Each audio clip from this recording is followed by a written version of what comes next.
dalam nama Tuhan Yesus. Yang percaya, yang siap, sama-sama katakan amin. Tepuk tangan yang meriah bagi Tuhan Yesus. Please sit down. Welcome home GBI Pelita. Shalom. Nice meet you all. Please join with our social media. Silakan bergabung dengan social media gereja, social media Bapak Gembala, baik YouTube, Instagram, Facebook, TikTok. Saudara pasti diberkati dengan firman Allah. Shalom bagi saudara yang di live streaming dimanapun berada. Tuhan Yesus memberkati saudara. Hari ini kita akan belajar firman Allah, damai di tengah persoalan keluarga. Tulis dalam kolom, walaupun ada persoalan keluarga, tetap ada damai Tuhan. Saudara, hari ini kita belajar bagaimana membangun damai di tengah persoalan keluarga. Tidak ada keluarga yang tidak ada persoalan. Percayalah, ketika masuk dalam keluarga, semua kita ini adalah orang yang punya keluarga. Kutanya, apakah keluargamu punya persoalan? Punya. Yang di sebelahmu itu berat itu ceritanya. Lihat sebelahnya, tanya, iya berat masalah keluargamu. Nah saudara, nanti coba tanya, kita pikir nampaknya kayaknya baik-baik aja. Padahal kalau dia cerita samamu, luar biasa beratnya perjuangan dia. Ada banyak orang kelihatannya baik-baik di luar, tapi sebenarnya remuk di dalam. Cerita keluarga, persoalan rumah tangga ayah ibu, masalah anak-anak segudang satu, begitu banyak masalahnya. Tapi anak Tuhan Yesus di mana bedanya? Walaupun ada masalah, dia tetap damai. Kalau orang dunia tidak, ada persoalan hilang damai. Anak Tuhan Yesus di tengah gelombang dunia, dia tetap memiliki damai dari Tuhan Yesus. Karena damai dari Tuhan Yesus itu permanen. Damai dari dunia bersifat datang dan pergi. Yohanes 20 ayat 26 kita lihat sama-sama. Mari sama-sama kita baca 1-2 ya. 8 hari kemudian murid-murid Yesus berada kembali dalam rumah itu. Dan Thomas bersama-sama dengan mereka sementara pintu-pintu terkunci. Yesus datang dan ia berdiri tengah-tengah mereka dan berkata apa? Damai sejahtera bagi kamu. Kisah ini adalah murid-murid Yesus ketakutan dengan orang-orang Yahudi. Ketika Yesus ditangkap dan mati dan bangkit, mereka ketakutan. Jangan-jangan kami ditangkap oleh orang-orang Yahudi. Di tengah persoalan yang berat, mereka ketakutan dengan orang-orang Yahudi, orang-orang tentara Romawi. Mereka bersembunyi di satu tempat ruangan seperti ini, pintu tertutup semua. Tapi Yesus masuk ke tengah-tengah mereka dan berkata kepada mereka, damai sejahtera bagi kamu. Makanya sering kita mengucapkan shalom aleihim. Kata shalom. Nah, di hari yang pertama dia datang, dia tidak menjumpai yang namanya muridnya Thomas. Sehingga Thomas dengar dari murid-murid lain bahwa Yesus bangkit dari kematian. Dia datang kemari. Apa kata Thomas? Aku tidak percaya sebelum tanganku kucucukkan ke lambungnya. Sebelum tanganku kucucukkan ke tangannya. Jadi iman Thomas, dia tidak percaya sebelum melihat. Tapi Tuhan katakan kepada Thomas, berbahagialah orang yang percaya walaupun tidak melihat, belum melihat. Saudara belum melihat keluargamu dipulihkan. Percayalah Tuhan sanggup memulihkannya. Belum kau melihat sorga, percayalah kalau kita meninggal masuk kerajaan sorga. Saudara nggak melihat Tuhan, tapi percayakah Tuhan ada di hatimu? Adakah Tuhan di tempat ini? Kita nggak melihat doa, kuasa doa bekerja langsung dengan konkret, tapi di alam roh, doa itu berkuasa. Oleh karena itu, Yesus berkata kepada mereka, pada hari yang ke-8 Thomas ada di situ. Dia mendatangi Thomas dan berkata kepada semua muridnya, damai sejahtera bagi kamu. Sehingga orang Kristen dikenal pembawa damai. Matius 5 ayat 9 dikatakan, berbahagialah mereka yang membawa damai karena mereka disebut anak-anak Allah. Berapa banyak di ruangan ini yang bawa dia percaya anak Allah? Angkat tangan. Katakan, saya pembawa damai. Di mana saya berada, di situ pasti damai. Karena saya pembawa damai. Bilang sebelahnya, aku tidak suka bertengkar. Bilang sebelahnya, aku suka mengalah. Amin. Ya, saudara, definisi damai atau shalom dalam bahasa Yunaninya eiren, atau sering ada nama temanmu Irene. Ada nama temanmu Iren? Itu sama artinya dengan shalom. Jadi shalom dalam bahasa Ibrani artinya keselamatan bagimu, keutuhan bagimu, kesehatan bagimu, kelimpahan bagimu, relasi yang dipulihkan, bukan sekedar tanpa konflik. Jadi kalau saudara punya shalom atau bahasa Yunani eiren, itu artinya adalah ketenangan batin. Jadi orang yang punya shalom dari Tuhan, ciri-cirinya batinnya tenang walaupun ada persoalan. Ya, seperti kalian punya banyak persoalan, kulihat dengar khotbah ini tenang. Ketenangan batin. Kemudian kalau ada shalom di rumah itu, harmonis keluarga itu. Berdoalah engkau satu waktu engkau punya pasangan yang memiliki harmonis rumah tanggamu. Karena engkau mungkin melihat papa mamamu berantem, cekcok. Berimanlah bahwa di levelmu nanti satu kelak engkau menemukan pasangan yang membawa shalom dalam hidupmu. Membawa damai dalam hidupmu. Mazmur 133:1 dikatakan, yang paling baik, yang paling mahal, yang paling indah, keluarga yang rukun. Itu yang paling baik. Paling baik itu keluarga yang rukun.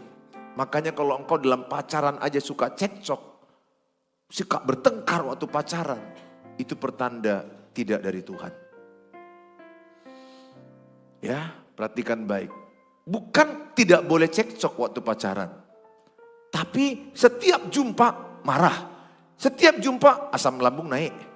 Setiap jumpa tensi naik. Itu berarti bukan dari Tuhan. Dari hantu.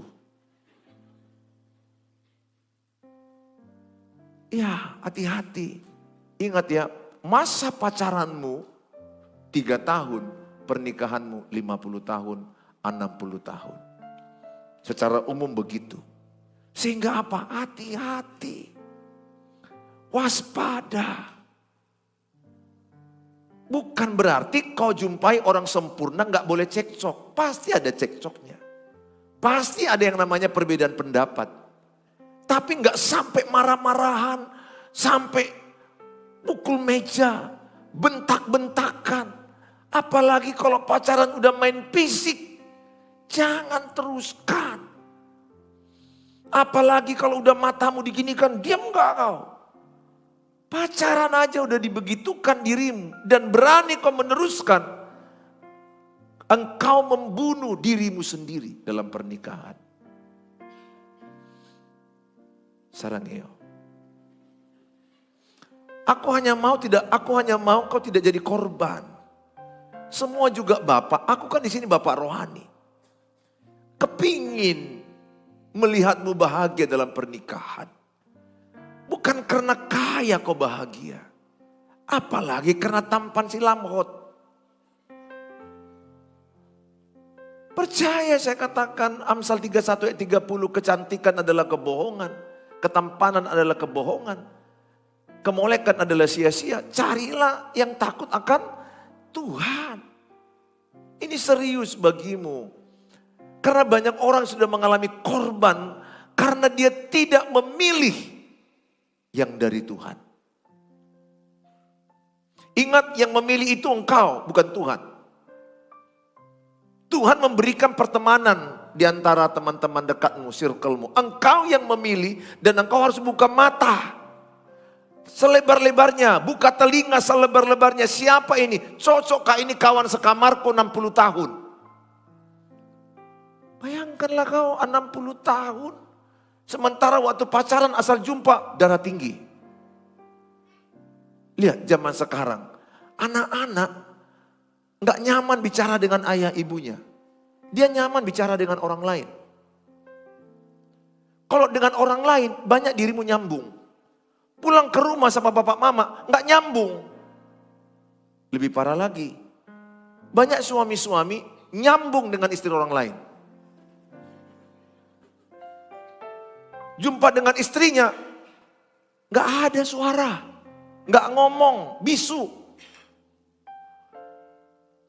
Eiren dalam bahasa Yunani, ketenangan batin. Orang yang punya eiren stabil, bawaannya stabil. Kalau engkau punya shalom dari Tuhan, engkau tidak mudah meledak. Boleh marah, di Alkitab juga Yesus marah. Tapi dia tidak pemarah, itu bedanya. Dia mengendalikan amarahnya dengan dasar mengasihi umat yang menjadikan baik suci jual beli. Nah saudara, carilah cowok yang stabil. Kalau bisa mulai sekarang, cari cowok yang stabil. Karena cowok itu imam, suami itu imam. Kalau dia nggak bisa stabil emosinya, kayak mana dia menolong emosimu? Dia aja nggak mampu mengelola emosinya, bagaimana menolong emosimu? Sementara tugas seorang suami salah satu, menstabilkan emosi istri dan anak-anak. Karena yang paling payah stabil emosinya itu ya perempuan-perempuan ini. Kalian makhluk perasaan, makhluk rumit, makhluk histeris. Berbahagialah kau jumpai cowok yang bawaannya lebih tenang. Tapi bukan dodong. Ada juga tenang. Tenang karena dia bisa menguasai emosi. Waduh, berduka citalah kau jumpa cowok yang sikit-sikit apa. Kalau udah begitu pacaran, stopkan pacaran. Bilang sama abang itu, bang, urus dulu emosimu. Baru kita lanjut. Serius. Nah saudara yang saya kasihi, ciri-ciri keluarga yang kuat dan sehat dan bahagia. Ya. Semua pengetahuan ini ada artinya bagimu. Mungkin kau bilang, Pak aku belum menikah. Tapi satu waktu kau akan menikah. Paling tidak bisa menolong keluargamu sekarang ini. Keluarga yang kuat itu memiliki mesbah keluarga. Maka carilah cowok yang suka berdoa. Carilah cewek yang suka berdoa. Pak, apa tandanya dia dari Tuhan? Tandanya dari Tuhan, dia suka bicara tentang Tuhan. Apa tandanya dia dari setan? Dia suka bicara tentang setan.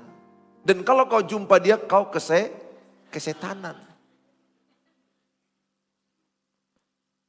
Apa tandanya dia orang Parapat? Dia suka bicara tentang Danau Toba. Karena dia orang Parapat.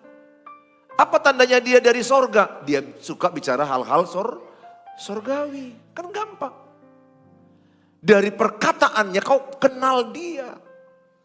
Cari yang suka berdoa. Cari yang suka berjumpa Tuhan. Karena yang menjadi inti keluarga bahagia itu adalah Tuhan.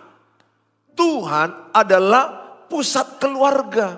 Tulis dalam kolom, Tuhan adalah pusat keluarga. Seberat-beratnya masalah kalau suami istri datang kepada Tuhan, masalah selesai. Belum pernah kujumpai orang punya masalah, datang ke Tuhan tidak selesai. Lihat Musa, sepanjang dia mengangkat tangan, menang orang Israel. Musa kalau dia turun tangan kecapean, Israel kalah. Artinya apa? Apapun masalahmu, kalau engkau berdoa, datang kepada Tuhan, pasti ada pertolongan Tuhan. Pasti ada kemenangan. Pasti engkau dibela Tuhan. Kalau engkau mengangkat tangan, engkau berdoa, artinya apa? Kau andalkan Tuhan dalam masalah hidupmu. Jangan andalkan dirimu sendiri. Kasihan lihat keluarga gak nyaman komunikasi. Menikmati suasana keluarga. Memiliki komunikasi yang baik dalam keluarga. Keterbukaan dalam keluarga. Saling membangun dalam keluarga. Siapa di antara saudara yang nyaman bicara dengan bapak, enak. Apa aja diomongi. Apa aja ayahmu sabar, ibumu sabar. Ada keluarga nggak nyaman ngomong. Karena kalau diomongi jadi marah, jadi bertengkar, jadi meledak. Jadi kayak mana? Nggak ada gunanya Pak diomongi. Udahlah, hidup masing-masing kita. Ada orang serumah tapi nggak seperasaan lagi. Ada orang serumah udah nggak dekat lagi. Harusnya engkau bisa bicara jujur di hatimu. Bicaralah dengan jujur, dengan perasaan. Ya, ketika keluarga itu kuat, keluarga yang sehat itu, anak itu bisa jujur menyampaikan perasaannya, enak. Sekarang ini diantaramu banyak mendam. Mendam cerita pahit, mendam rasa kecewa, sakit. Sejujurnya banyak diantara kita nggak punya keluarga yang nyaman. Karena nggak terbudaya membicarakan masalah dengan baik-baik. Baru sedikit bicara anak bapak marah. Baru mau membuka perkataan langsung meledak. Akibatnya nggak ada nyaman. Makanya anakku Boruhasian, dengar. Kalau engkau jumpa cowok salah satu enaknya nyaman ngomongnya. Enak kau menyampaikan perasaan isi hatimu. Karena hidup ini banyak cerita yang tidak adil. Banyak cerita yang tidak enak. Dan pernikahan itu banyak ngomong-ngomongnya. Tapi bagaimana kau akan enak menikah kalau ngomong aja gak nyaman? Akibatnya apa? Engkau memendam. Dan orang yang mendam itu ciri-ciri penyakit jiwa.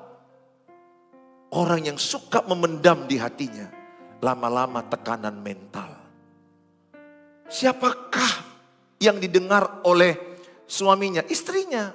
Istri harus menyampaikan ke suami. Apa jadinya kalau istri menyampaikan ke suami orang lain? Apa itu namanya?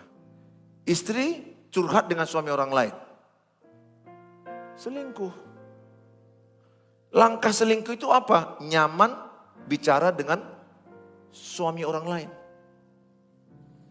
Aku berdoa setiap saudara, berdoalah apakah keluargamu enak keterbukaan. Anak saya 2, Hani dan Jamie, tambah menantu 1. Saya budayakan itu, mereka ngomong, saya dengar sampai siap. Dan kalau mereka itu ngomong, aku lihat matanya. Dan aku dengar perasaannya. Bicaralah dengan perasaanmu. Bicaralah dengan jujur sebenar-benarnya. Ketika anakku si Jamie masih kecil, dia bilang, sambil dia nangis, "Pa, bisakah papa mama berhenti bertengkar?" Nangis terisak-isak. Rupanya anak kalau melihat papa mama bertengkar, itu masuk ke alam bawah sadarnya dan trauma di hatinya. Ketakutan. Siapa di antaramu yang pernah menyaksikan papa mamanya bertengkar? Angkat tangan. Masa kecil, masa lalu. Yang pernah menyaksikan. Pasti perasaanmu pada waktu itu ada rasa takut. Betul? Rasa takut. Bahkan bisa anak gadis takut menikah. Kenapa takut menikah? Karena yang dilihatnya seorang laki-laki menyiksa mamanya. Dan itu juga bisa menjadi lesbi. Maka wanita bisa suka ke wanita karena dia trauma dengan laki-laki. Banyak cerita hidupmu yang tidak enak, yang tidak adil, yang tidak fair. Maka aku berdoa supaya engkau disembuhkan Tuhan hari ini. Sehingga engkau menjadi orang yang mau mendengarkan curhatan adikmu di kampung.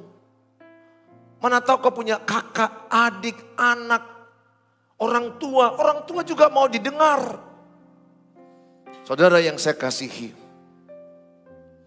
percayanya saudara bahwa dalam berkeluarga itu ada aja yang masalah, ada yang lemah. Coba ya, setiap pagi kita masih full bed sama dengan HP-nya. Siapa di sini yang mencharger HP penuh semalaman? Pasti akan dipakai pagi harinya. Dan pulang-pulang kita kerja, pulang sekolah, anak-anaknya low bed. Papa low bed, mama low bed. Apa low bed? Emosinya sensitif. harus tepat menyampaikan sesuatu. Coba dibaca Amsal 25 ayat yang ke-11. Amsal 25 ayat yang ke-11. Saya sedih melihat keluarga Amsal 25 ayat 11. Enggak ada keterbukaan. Ingat, keterbukaan adalah awal pemulihan. Hanya masalahnya enggak ada yang mau mendengarmu di anggota keluarga itu. Enggak ada tempat yang enak cerita dalam rumah itu. Sehingga engkau cerita sama siapa? Sama orang lain. Harusnya di keluarga itulah yang paling nyaman bercerita. Karena keluarga itu bisa menyimpan rahasia. Kalau kau cerita sama orang lain, masalahmu belum tentu rahasia. Masalahmu bisa sampai kemana-mana. Anakku yang saya kasihi, Bapak Ibu yang saya kasihi. Setiap kita berasal dari keluarga yang tidak sempurna, termasuk saya. Semua kita. Tapi kita jangan putus asa. Perkataan yang diucapkan tepat pada waktunya adalah seperti apa? Buah apel, emas di pinggan perak. Ayat ini berbicara, sampaikanlah sesuatu tepat pada waktunya. Siapa di antara saudara, karena perkataanmu akhirnya jadi bertengkar dan kau menyesal. Aduh, kok aku bilang gitu ya? Siapa yang pernah terlanjur ucapanmu nggak tepat? Orang yang mendengarnya jadi marah. Pernah mengalami itu? Pernah? Pernah? Oke. Atau pernahkah engkau mendengarkan perkataan orang dan kau jadi marah? Karena apa? Karena tidak tepat. Tepat pada waktunya. Katakan, saya menyampaikan tepat pada waktunya. 1, 2 ya. Bilang sebelahnya, sabar. Kan pernahkah perasaanmu, nggak sabar aku, udah mau aku sampaikan, udah mau aku sampaikan, udah mau aku sampaikan. Kau sampaikan, berantem. Karena gak sabar. Pernah kau lihat saudara suaminya udah marah-marah, wah, datang istrinya juga, gak sabar juga dia, apa-apa. Aku berdoa saudara menjadi orang yang sabar dalam menyampaikan. Nah, 4 cara keluarga meresponi masalah. Yang pertama, ada orang dalam berkeluarga itu ketika ada masalah bawaannya bertengkar. Suara kuat-kuat, menyalahkan, lempar barang. Siapa di antara saudara kalau ada masalahmu, bawaanmu emosi marah dan mau menyerang, fighting. Itu cirinya engkau punya luka batin. Ingat ya, kalau kau jumpa laki-laki atau perempuan yang kalau ada masalah nggak bisa mengomongkan baik-baik, itu orang yang terluka batinnya. Ciri orang yang sembuh luka batinnya, apapun masalah bisa disampaikan baik-baik. Siapa di antara saudara, apapun masalahmu, bisa kau sampaikan ke orang, tidak perlu meledak, tidak perlu diam-diaman, tapi bisa kau sampaikan isi hatimu baik-baik. Siapa di antaramu yang bisa menyampaikan isi hatinya baik-baik? Wah, puji Tuhan. Ya, puji Tuhan. Ya, seperguruan kita. Haleluya. Siapa di antara saudara yang masih F1? Kalau ada masalah, bawaannya marah. Apa? Nggak senang kau? F1, fighting. Datang ceweknya, oh kau pikir kau udah kuat rupanya, kurusnya kau bang. Katanya, habis kau ini aku buat. Pernah kau jumpai orang berduel suami istri? Bisa nggak suami istri berduel? Kok pengalaman kalian ya saudara? Lihat bapak mama ya? Iya, ada suami istri berduel. Aduh, kalau sudah menikah, ya sudahlah dijalani. Sampai kematian memisahkan. Tapi anakku, kalau engkau masih pacaran, pikirkan ulang. Kalau pacaran aja pun kau berduel, kayak mana lagi lah kau menikah? Bukan berduel lagi. Udah lebih parah dari berduel. Suami bisa bunuh istri. Seperti yang viral itu. Orang Batak itu. Betul? Saudara, saya mau katakan, apakah engkau juga perempuan yang sikit-sikit tersinggung, sikit-sikit baper, sikit-sikit kecewa, gak enak hati? Itu aja kerjamu. Sikit-sikit blok, keluar dari grup WA. Capek kayak nanti. Percayanya kalian ada istri memblok suaminya? Kok ya ampun. Ada istri, ada cewek yang memblok cowoknya. Terus 3 hari lagi dibuka. Kemudian 3 minggu lagi, blok lagi. Aduh Tuhan Yesus. Ini artinya apa? Dia belum stabil. Dan kalau ini dibawanya ke pernikahan memblok suami, pacaran oke lah. Ini suami diblok. Ini keluargaku yang di YouTube. Inilah Pak, aku udah diblok 3 minggu oleh istri. Suaminya juga kembali, aku blok dia 3 bulan. Artinya kan gak bisa ngomong. Aku berdoa saudara, kalau engkau F1 fight yang masih mau meledak, marah, tandanya engkau masih luka batin. Aku punya masalah, tapi ada damai Tuhan di hatiku. Aku bisa sampaikan masalah itu dengan baik-baik. Percayanya kalian bahwa setiap masalah kalau didoakan baik-baik, dibicarakan baik-baik, di tempat yang baik, cara yang baik, hasilnya apa? Baik. Nah, ada orang juga menyelesaikan masalah dengan flight. Udah pernah saya terangkan, menghindar masalah, lari. Gak mau, masalah harus dihadapi. Jangan menghindar, jangan lari. Kita harus menghadapi masalah karena masalah itu membentuk kita lebih rendah hati. Masalah itu membuat kita lebih serupa, segambar dengan Tuhan. Masalah seizin Tuhan. Tidak ada keluarga yang tidak punya masalah. Semua istri dan suami pasti ada masalah. Tapi masalahnya banyak orang tidak mau menghadapinya. Dia lari narkoba, lari ke wanita lain, lari kepada judi. Engkau kalau punya masalah, hadapi. Bilang sebelahnya, hadapi masalahmu.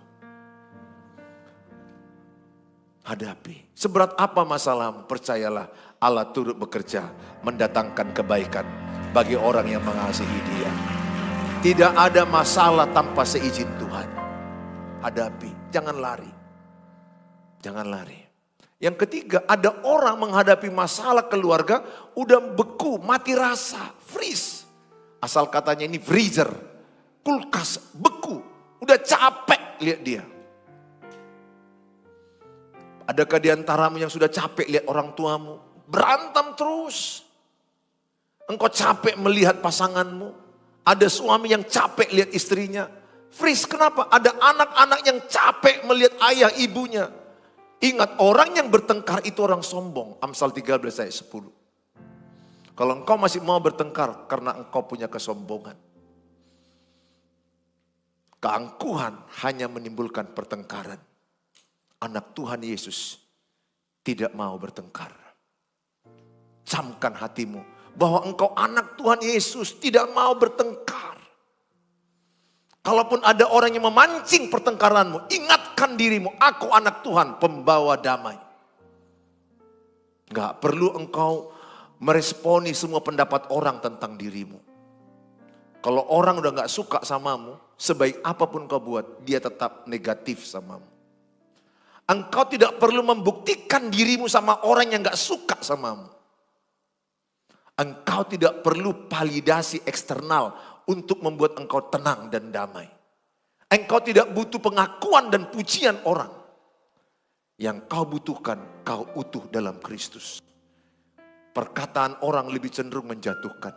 Perkataan orang lebih senang mendengarkan kegagalanmu, kehancuranmu, dosamu. Orang lebih susah melihat kau berhasil. Itulah orang. Manusia itu lebih payah melihat orang lain berhasil. Manusia itu lebih senang menceritakan kejatuhan, keruntuhan, kesalahan orang lain. Maka saya katakan sama saudara, jangan engkau ambil pusing dengan perkataan orang. Yang penting jalanmu benar. Cara hidupmu sesuai firman Allah. Enggak perlu engkau pembuktian apa kata orang, apa pendapat orang. Engkau kan capek. Dan enggak perlu kau baper dengan pendapat orang. Enggak perlu. Ngapain kau nggak tidur hanya gara-gara kata orang? Yang ngomong-ngomongimu udah ngorok. Udah ngences. Kok gelisah? Kok kayak gitu dia ya? Kok kayak gitu dia ya? Udah noto. Kau yang bodoh, ngapa? Orang mulutnya ya urus sendirilah. Kita nggak bisa mengurus pendapat orang kepada kita. Tapi kita bisa mengatur apa respon hati kita kepada orang lain. Manusia ini kan nggak bisa dia. Kita nggak bisa menjaga mulut orang. Coba kau lihat mulut yang sebelahmu itu. Mana bisa kau jaga? Ku tanya lu, menjaga mulutmu aja bisa? Oke, ku tanya, menjaga lidahmu aja kau bisa? Kita menjaga lidah kita aja pun udah payah. Apalagi lidah yang sampingmu itu. Mau apa dia yang dibilang sampingmu itu? Ya sudahlah, orang mulutnya itu. Urus lidah masing-masing. Jadi, siapa di antaramu jujur dulu yang pernah kepikiran perkataan orang jadi gelisah, jadi nggak enak, terganggu tidurmu, terganggu makanmu, emosimu bertambah nggak enak, kemudian jadi nggak stabil. Coba angkat tangan. Yang pernah gara-gara perkataan orang. Ada, banyak ini korban-korban baper, korban-korban pendapat orang. Kalau saya dulu seperti itu, sekarang no. Dan saya tidak perlu membuktikan diri kepada orang yang gak suka sama saya. Ingat, engkau tidak perlu membuktikan warna sama orang buta. Betul? Dia kan buta. Dia buta melihatmu, ngapain kau buktikan? Kau gak perlu membuktikan kau baik sama orang yang gak suka samamu. Gak perlu, capek kau membuktikan itu. Memang dia gak suka samamu. Setulus apa kau buat, sebaik apa kau buat, sehebat apa perbuatanmu, bagi dia tetap kau buruk. Karena kacamata dia buruk melihatmu. Jadi kau jangan, aku berdoa sejak masa mudamu begini, kau bebas dari pendapat orang. Katakan sama-sama, aku tidak perlu pujian dan pengakuan orang lain. Amin. Kau gak perlu itu, kau hanya perlu hidup benar. Kalau kau nanti selalu memikirkan, apa pendapat mereka ya? Apa pendapat mereka? Capek. Orang surga pun gak lewat rumahnya kok. Apa yang kau pikirkan? Dan kau juga gak minta makan sama dia. Apa yang kau pikirkan? Dan dia pun gak pikirkan perasaanmu kok. Yang penting kau jalanmu benar, hidupmu benar. Saya kasihan melihat rumah tangga yang freeze, lelah, letih. Kasian aku lihat rumah tangga, banyak sekali. Letih rumah tangga itu. Enggak ada sukacita, enggak ada keharmonisan rumah tangga. Enggak ada pelukan antara ayah. Saya dengan Jamie, Hani itu pelukan. Pelukan ayah, ibu, ayah, anak. Saya dengan istri saya pelukan. Kami sering bilang sayang, bilang pelukan. Ingat ya, sering nanti kau mengucapkan sayang sama anggota keluargamu. Sayang itu mempengaruhi perilakumu. Nanti pulang dari sini, call mama, aku sayang samamu. Atau kepada papamu, Pak aku sayang samamu. Nanti papa mau bilang, nalo mati doho, katanya nah. Maksudnya, yang mau matinya kau gak pernah-pernahnya kau bilang sayang sama aku. Siapa di antara saudara? Coba, kan iman timbul dari pendengaran. Dan pendengaran akan firman Tuhan. Sayang akan timbul karena engkau sering bilang sayang. Tapi bilanglah sayang sama pasanganmu. Ini enggak, waktu pacaran boros sekali. Yang. Nanti setelah menikah, bodat. Maksudnya. Banyak sekali orang kulihat pacaran, sayang. Yayang. Enggak manggil nama lagi loh. Yayang. Masih pacaran, Mami, katanya, cobalah. Ampun. Masih pacaran udah mami, papi. Aduh, terlalu boros kau anakku. Oh, usah terlalu kau panggil sayang-sayang waktu pacaran. Biasa aja. Saya anjurkan begitu. Yang, aduh cica ya aku lihat itu saudara.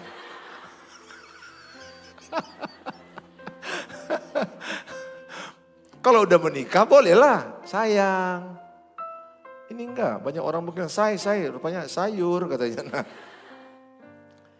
Saudara, lantas bagaimana damai Kristus dapat terwujud di tengah keluarga? Yang pertama, menyadari kehadiran Kristus membawa damai dalam keluarga. Memang betul banyak persoalanmu. Tetaplah engkau merasakan damai. Bukankah Tuhan bilang begini, damai yang kuberikan tidak seperti damai yang diberikan dunia. Damai yang diberikan Tuhan menetap. Katakan damai dari Tuhan menetap di hatiku. 1, 2 ya. Damai dari Tuhan menetap di hatiku. Tulis juga di kolom, damai dari Tuhan menetap di hatiku. Jadi apapun persoalanmu, ingat damaimu adalah dari Kristus.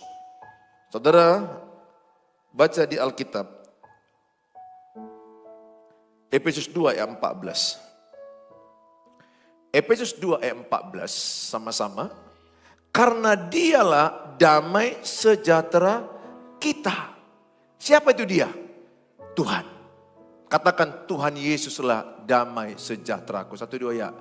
Tuhan Yesuslah damai sejahteraku. Bukan pujian orang. Ada orang dipuji damai. Ada orang digosip gak damai. Aku digosip orang damai aja. Terserah dia aja. Gak pengaruh aku. Aku dipuji gak perlu meninggi. Aku direndah gak perlu merendah. Karena aku stabil dalam Tuhan Yesus. Sumber damaiku bukan ucapanmu. Bukan pujianmu, bukan pengakuanmu. Sumber damaiku dari Tuhan Yesus. Amin. Aku berdoa, jadikan Yesus sumber damaimu. Menetap. Persoalan dalam dunia ini gak pernah siap. Tapi kalau damaimu dari Tuhan, damaimu akan menetap. Orang boleh merendahkan engkau. Orang boleh menggosip engkau, memfitnah engkau. Damaimu menetap.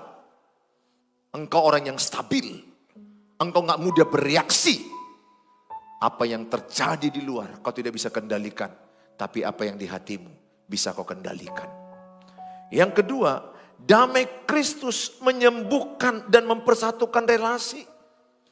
Maka dikatakan 1 Korintus 13 ayat yang kelima. 1 Korintus 13 ayat yang kelima. Ia tidak melakukan yang tidak sopan dan tidak mencari keuntungan diri sendiri. Ia tidak pemarah. Orang yang punya kasih Yesus tidak pemarah. Dan tidak menyimpan kesalahan orang lain. Katakan sama-sama, aku tidak mau menyimpan kesalahan orang lain. Pak Gugu Hamu, 1, 2 ya. Aku tidak mau menyimpan kesalahan orang lain. Aku mengampuni, 1, 2 ya. Ingat, kalau engkau mengampuni, engkau yang diuntungkan. Kalau engkau tidak mengampuni, engkau yang dirugikan. Kalau engkau sakit hati, itu samanya kau minum racun. Dan mematikan dirimu sendiri. Pak, aku gak kuat mengampuni. Ada Roh Kudus yang memampukan engkau. Betul, ceritamu berat. Gak semua kita ini sama level penderitaannya. Gak semua kita sama cerita hidup. Kalau engkau dengar cerita yang sebelahmu itu berat kisah masa kecilnya. Berat cerita keluarganya. Tapi saya hanya mau katakan, ada Tuhan Yesus yang sanggup membuat engkau mengampuni. Ada Roh Kudus yang memampukan engkau mengampuni. Kasih itu bekerja oleh Roh Kudus. Pesanku hari ini, buang sakit hati, buang kepahitan, buang kebencian, buang amarah, buang geram, buang pertikaian. Jangan penggang, jangan genggam sakit hatimu. Jangan pegang marahmu, bencimu. Nanti kau yang sakit. Itu akan memberatkan hidupmu. Aku berdoa oleh kuasa Roh Kudus, engkau bisa mengampuni. Lihat, kalau salom damai dari Tuhan menyembuhkan hatimu, maka engkau bisa membangun relasi dengan orang yang melukaimu. Katakanlah kalau adik ini melukai saya, ketika saya sudah disembuhkan Tuhan, Shalom dari Tuhan menyembuhkan luka batinku. Aku bisa membangun hubungan kembali. Karena shalom dari Tuhan bisa membangunkan kembali relasi yang terputus. Aku tidak tahu keluargamu bagaimana. Bagaimana ayah, ibumu dan anak-anakmu, kehidupanmu mungkin berantakan kau rasa hari ini. Tapi kalau ada damai dari Tuhan, Dia sanggup mengobati, memulihkan yang terluka. Sehingga ayah dengan anak-anak gak cakapan, jadi cakapan. Suami istri yang jauhan menjadi lebih baikan. Percayalah Tuhan sanggup memulihkan apa yang sedang kau alami. Yang ketiga terakhir, keluarga yang hidup dalam damai menjadi kesaksian bagi dunia. Aku berdoa, jangan menyerah. Mungkin kau merasa, habislah masa hidup kini, berat keluargaku, masa laluku.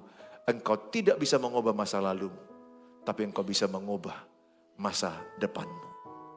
Yang lalu gak bisa lagi kau rubah, karena sudah terjadi. Jangan tinggal dengan masa lalumu, tataplah masa depan yang penuh harapan, masa damai sejahtera diberikan Tuhan kepada orang yang mengasihi Dia. Jangan menoleh ke belakang lagi. Setiap kita punya cerita masing-masing yang pahit di belakang. Tinggalkanlah. Belajarlah dari pengalaman buruk itu. Tataplah ke depan, ada masa depan. Betul, engkau tidak bisa mengubah ayah ibumu.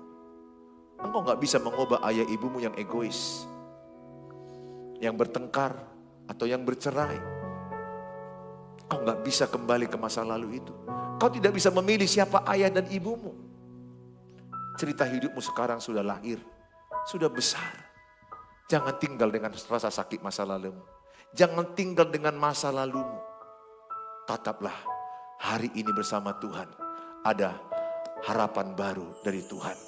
Paling tidak Tuhan memberikan kepadamu ke depan pasangan yang sepadan. Pasangan yang takut akan Tuhan. Pasangan yang mengasihimu, yang sayang samamu. Keluarga yang bahagia itu saling sayang, saling menghormati, saling setia. Gak usah kau sesali kau lahir dari keluarga siapa. Gak usah kau sesali kau tangisi yang masa lalu. Udahlah, udah cukup air matamu ke situ. Sekarang benahi hatimu. Damailah, berdamailah engkau dengan dirimu. Berdamailah engkau dengan cerita pahitmu. Peluklah rasa sakitmu. Terimalah semuanya itu. Katakan, aku sanggup bersama Tuhan Yesus. Aku percaya bersama Tuhan. Ceritamu yang pahit akan jadi manis. Satu persatu mungkin aku gak bisa dengar ceritamu. Tuhan Yesus mendengar ceritamu. Tuhan sanggup memulihkan hatimu yang merasa menolak cerita itu. Sekarang terimalah cerita itu. Berdamailah. Izinkan Tuhan mengubah yang pahit menjadi manis bagi kemuliaan nama Tuhan. Tepuk tangan bagi Tuhan.